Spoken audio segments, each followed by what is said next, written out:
어둡고 습한 갱도의 내부, 소년들은 두 팔과 다리를 길게 뻗은 채 몸을 땅에 바짝 붙여 기어가고 있다. 숨소리가 벽에 부딪혀 메아리 치고 좁은 통로는 마치 이들을 잡아삼키려는 듯 점점 더 조여온다. 이곳은 단순한 모험의 공간이 아니다. 곧 이들에게 최악의 상황이 닥쳐올 것이다.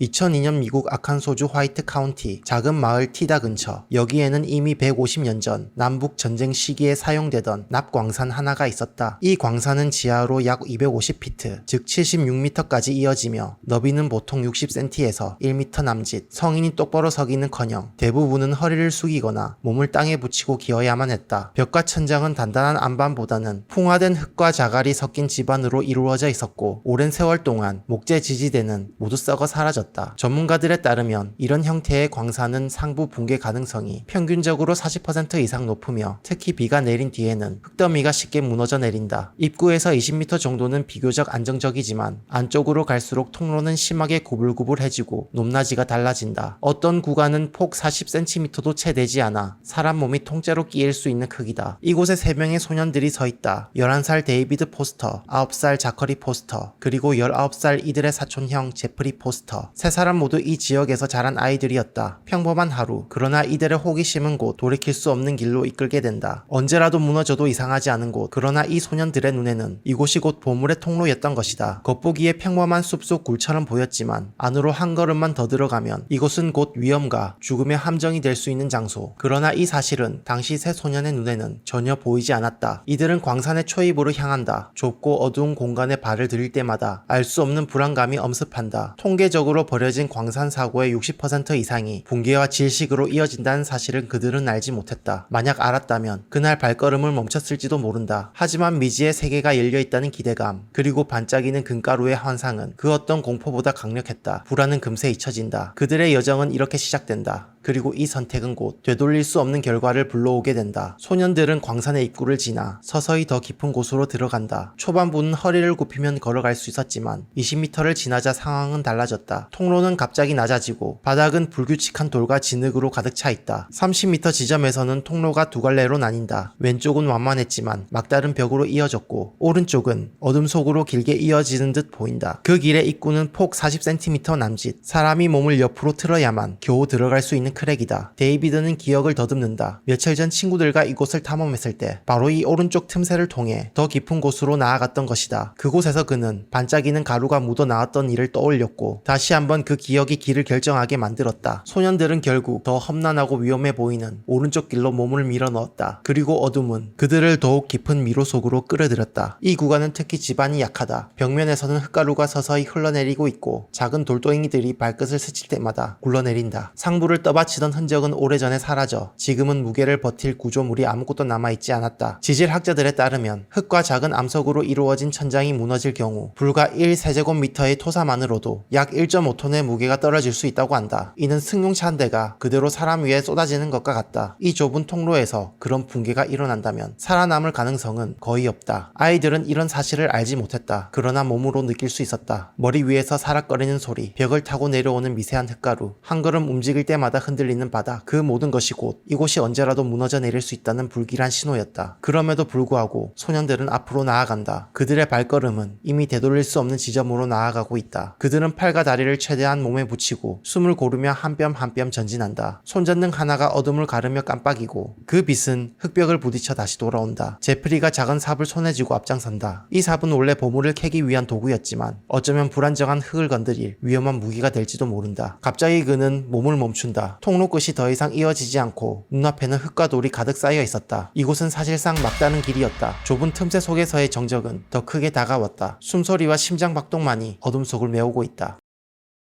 이들은 애초에 이곳으로 오지 않았어야 했다. 통로는 이미 갈라지고 있고 상부는 조금만 충격을 받아도 무너져 내릴 것처럼 흔들린다. 만약 지반이 붕괴된다면 불과 몇 초 만에 수톤의 흙더미가 이들을 덮칠 것이다. 그러나 그 순간 흙벽 사이에서 반짝이는 무언가가 보였다. 빛에 반사된 작은 광물 입자였다. 그것이 단순한 황철석인지 아니면 금빛을 띠는 또 다른 광물인지 구분할 수 없었다. 제프리는 그 반짝임에 시선을 빼앗긴다. 그의 손에는 이미 작은 삽이 쥐어져 있었다. 그리고 그는 이곳이 얼마나 위험한지 알지 못한 채 삽을 들어 흙벽 을 파내기 시작한다. 좁은 통로에 울려 퍼진 금속선과 흙이 부딪히는 소리, 그 작은 충격이 이 광산 전체에 어떤 결과를 불러올지는 아직 아무도 알지 못했다.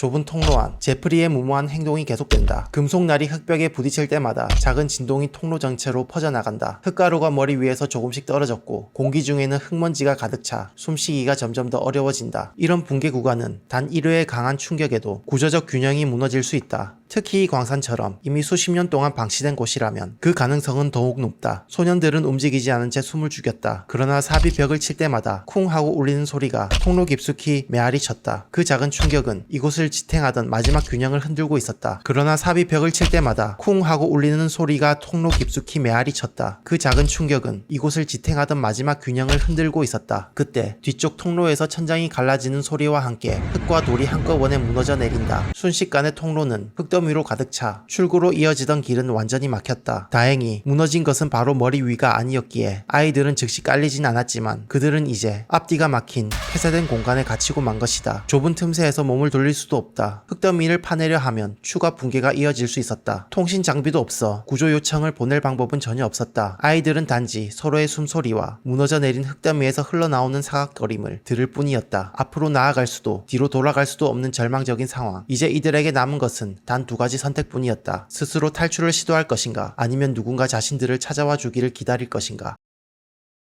한편 포스터 가족의 집에서는 해가 저물어도 소식 없는 아이들의 가족들은 불안해졌고 곧 실종 신고가 접수된다. 경찰은 곧바로 아이들을 찾기 위한 조사에 착수했고 그들이 그 납광산으로 향했다는 사실이 드러난다. 이 단서는 즉시 구조대에 전달되었고 대원들은 장비를 챙겨 광산 입구로 향했다. 아이들은 여전히 좁은 통로 속에 고립된 채 시간이 흘러가는 것을 온몸으로 견디고 있었다. 아이들에게는 선택의 여지가 없었다. 움직임은 곧 붕괴를 불러올 수 있다는 것을 알고 있었기 때문이다. 그들은 배터리를 아끼기 위해 손전등마저 꺼버렸다. 좁은 통로 속에서의 신체적 고통은 시간이 지날수록 심해진다. 차갑고 습한 공기 때문에 체온은 점점 내려간다. 좁은 공간에서 팔과 다리를 오랫동안 움직이지 못한 채 있어야 했기에 근육은 경직되고 관절은 타는 듯한 통증을 일으킨다. 공기도 점점 탁해진다.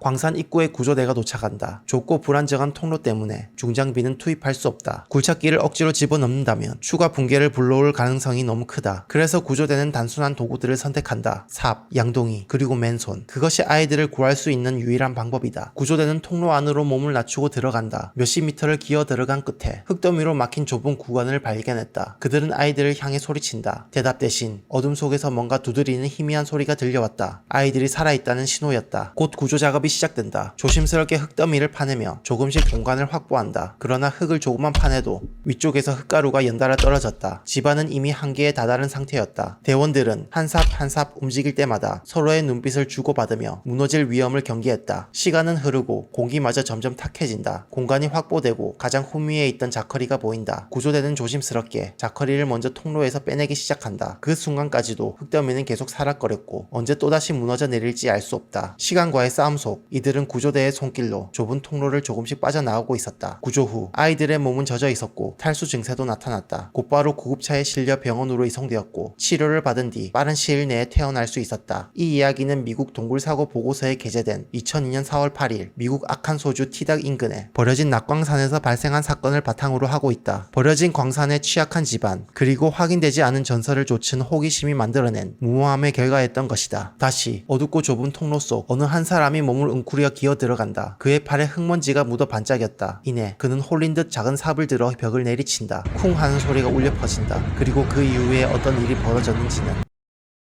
아무도 알지 못한다.